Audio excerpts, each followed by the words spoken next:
ഇത് നമ്മളെ മലബാറിൽ നമ്മളൊക്കെ ചെറുപ്പത്തിൽ അമ്മ വീട്ടിലെല്ലാം പോയി കഴിഞ്ഞാൽ ഇതേപോലെ നമ്മളിങ്ങനെ ഒരു കടയിടും വെക്കേഷൻ ടൈമിൽ.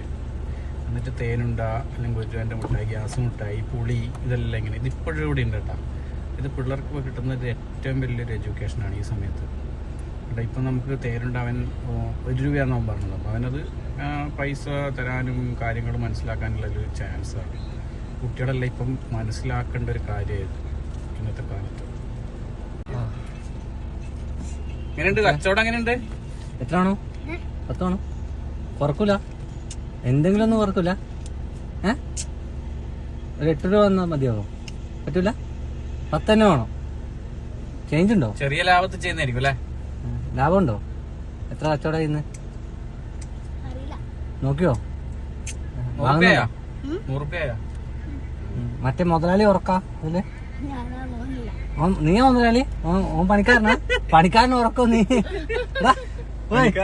പണിക്കാരനാ അതിന്റെ ഉള്ളില്. പണിക്കാരാ അവിടെ ഒന്ന് ടാറ്റ കാണിച്ചേ. ശരി ശരി പോട്ടെ. 10 തന്നില്ലേ? 100